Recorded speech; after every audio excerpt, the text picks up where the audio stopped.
배움을 즐기는 여러분, 안녕하세요. 이번 심층 분석에 함께해 주셔서 정말 감사합니다. 네, 반갑습니다. 오늘도 아주 흥미로운 주제들이 많이 준비되어 있죠?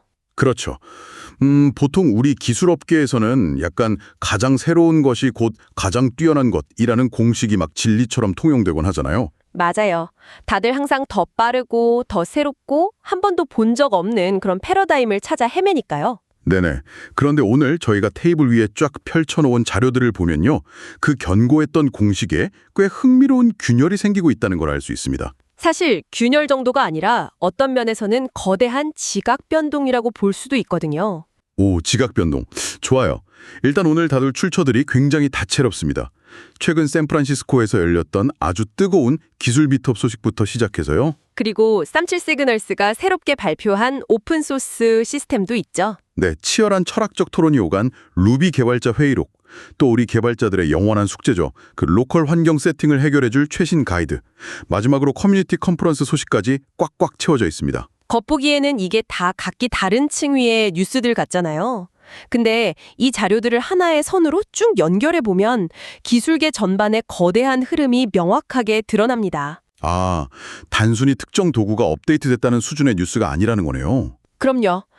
AI와 인간, 그리고 인프라가 어떻게 상호작용하면서 자립해 나가고 있는지 보여주는 완벽한 축소판이라고 봅니다. 그래서 이 모든 게 대체 무슨 의미일까요? 오늘 저희의 미션은 바로 이겁니다. 세상에 등장한 지 무려 20년이나 된 웹 프레임워크인 루비 온 레일스가 와, 벌써 20년이네요. 네, 진짜 오래됐죠. 이 20년 된 프레임워크가 어떻게 이 최첨단 AI 시대에 가장 강력한 생산성 무기로 급부상하고 있는지 파헤쳐 볼 겁니다. 그리고 이 생태계가 외부의 거대한 자본이나 유행에 휘둘리지 않고 스스로 자립하는 과정도 정말 중요하죠. 맞습니다. 그럼 바로 첫 번째 자료로 들어가 보죠. 다가오는 2월 25일에 열릴 샌프란시스코 루비 미트업 소식인데요. 여기서 Y 컴비네이터 대표인 게리 텐이 던진 화두가 완전 인상적입니다. 네, 아주 파격적인 선언을 했죠. 그가 막 레일스와 쿠로드 코드의 결합은 지금 엄청난 기회다 이렇게 선언하면서 단 몇 주 만에 무려 8만 5천 줄 규모의 애플리케이션을 직접 구축했다고 밝혔거든요. 여러분, 8만 5천 줄입니다. 청취자분들도 현업에 계시니 잘 아시겠지만 이 정도면 일반적인 팀 단위에서 몇 달을 꼬박 매달려야 하는 규모거든요. 그렇죠.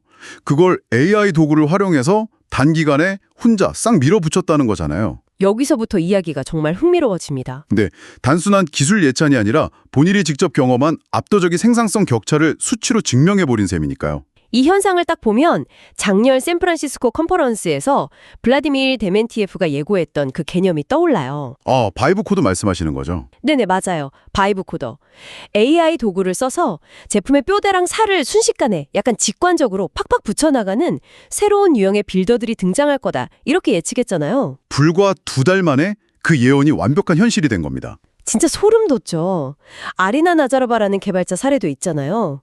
본업을 유지하면서 퇴근 후에 자투리 시간만 써서 단 2주 만에 기획, HR, 재무를 다 아우르는 시스템을 만들었다고 하더라고요.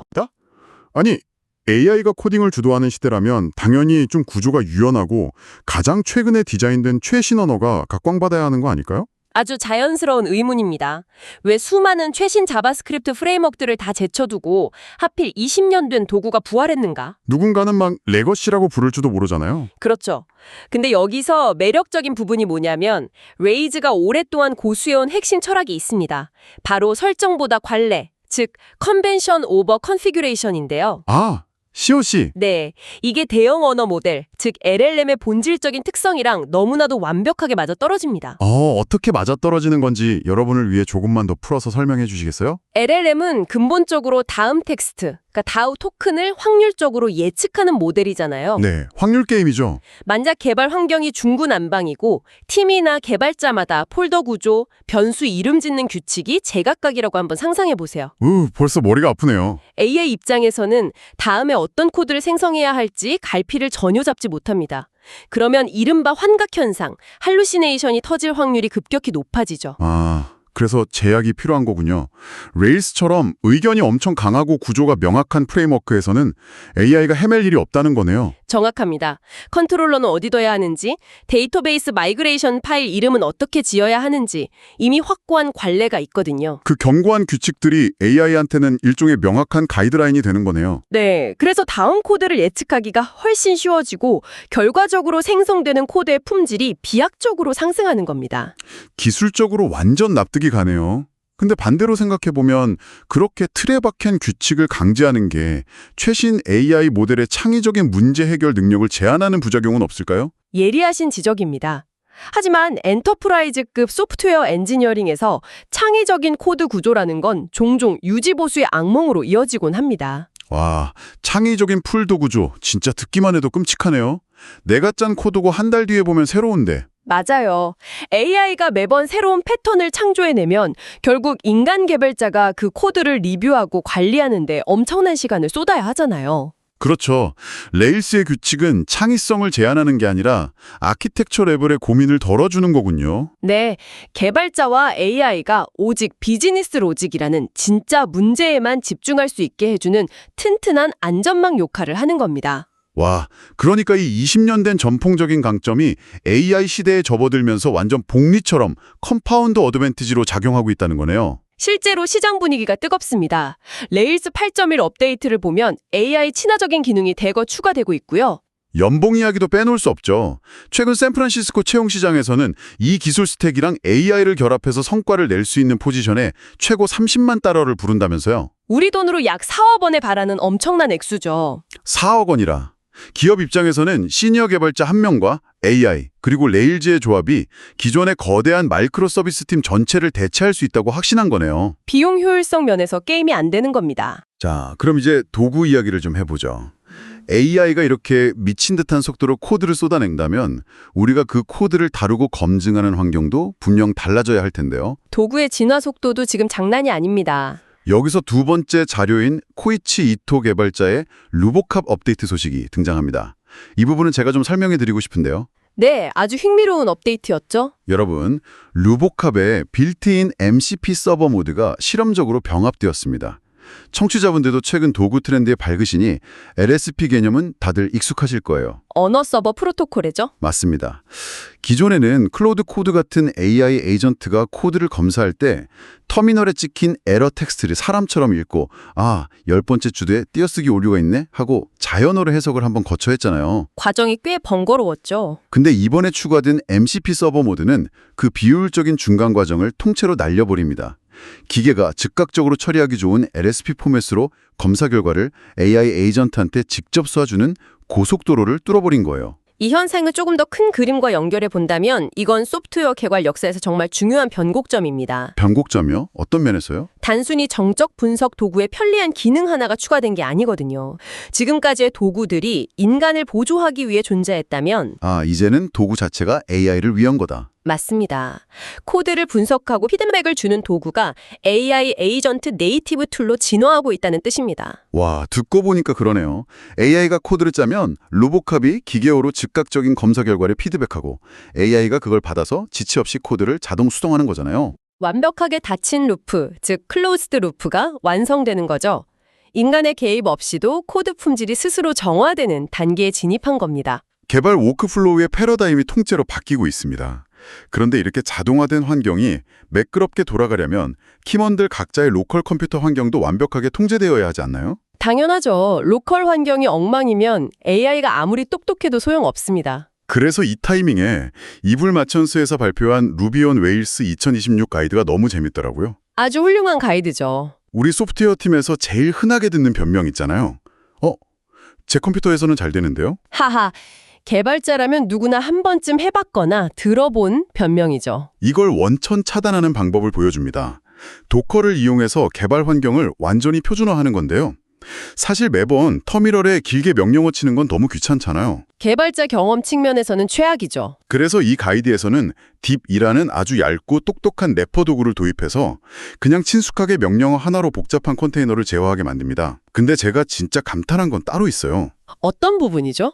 바로 AI 도구를 다루는 방식입니다. 최근에 로컬에서 AI 에이전트 많이들 돌리시는데 이게 보안 관점에서는 진짜 시한폭탄 안고 있는 거나 다름없거든요. 맞습니다. 호스트 PC의 파일 시스템 전체에 접근할 무제한 권한을 줘버리니까요. 그래서 이 가이드에서는 명령어를 통해서 AI 에이전트 자체를 도커 컨테이너 안에 완전히 가둬서 실행해버리더라고요. 볼륨 마운트로 딱 필요한 프로젝트 폴더만 보게 철저하게 시야를 차단하는 거죠. 그거야말로 정말 훌륭한 엔지니어링적 접근법입니다. 한번 생각해보세요. AI를 엄청난 작업 속도를 자랑하는 외부 하청업체 직원이라고 가정해보는 겁니다. 오, 비유 좋네요. 일 잘하는 외부 직원. 아무리 일을 잘한다고 해도 회사 메인 서버의 마스터키를 통째로 쥐어줄 수는 없는 노릇이잖아요. 절대 안 되죠. 큰일 납니다. 이블 마션스의 접근은 AI의 폭발적인 생산성이라는 편의성은 그대로 취하면서 시스템 중요 파일을 훼손할 수 있다는 위험성은 컨테이너라는 격리된 방을 통해 완벽하게 통제한 겁니다. 두 마리 토끼를 다 잡았네요. 네, 이제 현대적인 팀의 표준 환경 구축에는 AI 에이전트를 얼마나 안전하게 통제할 것인가가 필수 요건으로 자리 잡았다는 뜻입니다. 자, 이렇게 로컬 환경이랑 AI 통제권까지 완벽하게 손에 쥐었습니다. 그 다음 시선이 향하는 것은 당연히 우리가 만든 서비스가 돌아가는 인프라일 텐데요. 인프라 쪽에서도 아주 거대한 움직임이 포착됐죠. 네, 삼선 7시그널스의 최신 행보를 보면 이들이 그리는 거대한 밑그림이 보입니다. 최근에 어프라이트라는 새로운 모니터링 시스템을 전격 공개했어요. 자신들의 거대한 글로벌 서비스를 모니터링하던 내부용 비밀병기였는데 이걸 누구나 상업적으로 쓸 수 있게 MIT 라이센스로 전부 풀어버렸습니다. 완전 대박이죠? 게다가 기능도 그냥 단순한 핑 테스트 수준이 아니더라고요. 플레이라이트 기반으로 실제 사용자가 브라우저 켜고 버튼 누르는 걸 똑같이 시뮬레이션하는 E2E 테스트는 수행합니다. 심지어 에러가 발생하면 그 찰나의 순간을 비디오 영상으로 녹화해서 저장까지 해주죠. 에러 발생 순간에 비디오 녹화라니 디버깅해본 개발자라면 이게 얼마나 눈물나게 고마운 기능인지 다들 공감하실 겁니다. 맞습니다. 근데 이 어프라이트가 구축된 기술 스택을 자세히 들여다보면 또 굉장히 흥미로워요. 어떤 것들을 썼나요? SQLite 데이터베이스, 큐 관리를 위한 솔리드 큐, 배포용 카말, 그리고 매트릭스 수집용 프로미티우스까지 최신 레일즈 A 생태계가 강력하게 밀고 있는 기술들을 한 치의 오차도 없이 결합해놨거든요. 완전 순정 레일 생태계 그 자체네요. 근데 저는 스택보다 더 충격받은 게 바로 운영 비용이었습니다. 아, 비용 이야기 빼놓을 수 없죠. AWS 같은 거대 클라우드 대신에 아주 저렴한 가상사설 서버, 즉 VPS를 임대해서 전 세계 5개 지역에 분산 구축을 했잖아요. 유지비가 얼마라고 했죠? 한 달에 고작 약 $110 수준이라고 밝혔습니다. 타협하면 $20 이하로도 굴러간다고 하고요. 여러분, $110면 우리 돈으로 한 15만 원 남짓입니다. 이 정도 규모의 E2E 테스트랑 비디오 녹화를 외부 상용 SAS에 맡기면 한 달에 수백, 수천 달러 깨지는 건 순식간이거든요. 사실상 비용을 10분의 1, 100분의 1로 줄인 거죠. 결국 삼스테 시그널스가 이 도구를 공개하면서 던지는 진짜 메시지는 단순히 돈 아껴라가 아닌 것 같아요. 그럼 어떤 메시지라고 보시나요? 우리는 더 이상 비싸고 속도 모르는 외부 거대 클라우드에 목매지 않는다. 순수하게 우리가 통제할 수 있는 오픈소스 생태계만으로 글로벌 인프라를 직접 소유하고 확장할 수 있다. 이런 강력한 자립의 선언 아닐까요? 정확한 통찰입니다.